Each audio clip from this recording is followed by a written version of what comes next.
క్రీస్తునందున్న ప్రియులకు ప్రేమతో వందనాలు తెలియజేయుచున్నాను. జూలై నెల 7వ తేదీ 2024. ఈరోజు దేవుడు మనకు చేస్తున్న వాగ్దానం ఏమిటనగా, కీర్తనల గ్రంథము 34వ కీర్తన 4వ చరణం.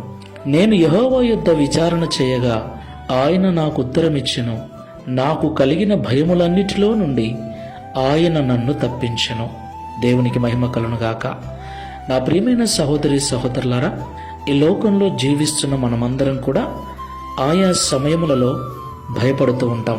సమస్యలు మనల్ని చుట్టుకున్నప్పుడు, అనారోగ్య పరిస్థితులు ఎదురైనప్పుడు, ఆర్థికపరమైన ఇబ్బందులు ఎదురైనప్పుడు, అప్పుల సమస్యలు ఎదుర్కోవలసి వచ్చినప్పుడు, అలాగే పిల్లల భవిష్యత్తు నిమిత్తమై, కుటుంబ పోషణ నిమిత్తమై అనేక సమయాలలో అనేకమైన వాటి విషయాలలో భయం కలిగి ఉంటాం. మరణ భయం కూడా మనల్ని వెంటాడుతుంది.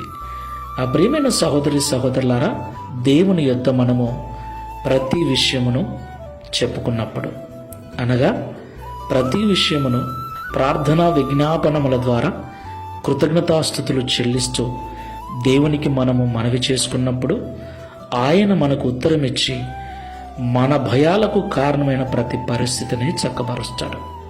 ప్రార్థన చేసుకుందాం. ప్రేమ స్వరూపుడా, పరిశుద్ధుడా, మీకు స్తోత్రాలు చెల్లిస్తున్నాం.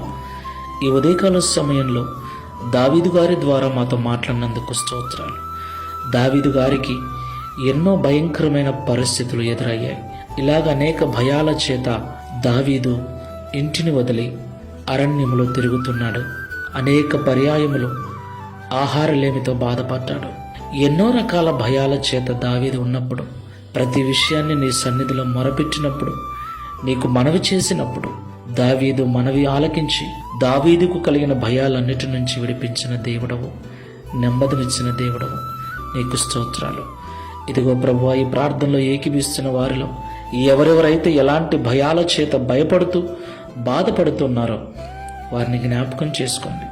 ప్రార్థనాపూర్వకంగా ప్రతి పరిస్థితిని నీకు చెప్పుకొనుచు నీ ద్వారా విడిపించబడి నెమ్మదిగా జీవించే కృపను అనుగ్రహించమని, తద్వారా దావీదు వలె మేమును అనేకులకు సాక్ష్యం ఇచ్చినట్లుగా సహాయము చేయమని యేసు నామములో ప్రార్థిస్తున్నాము తండ్రి.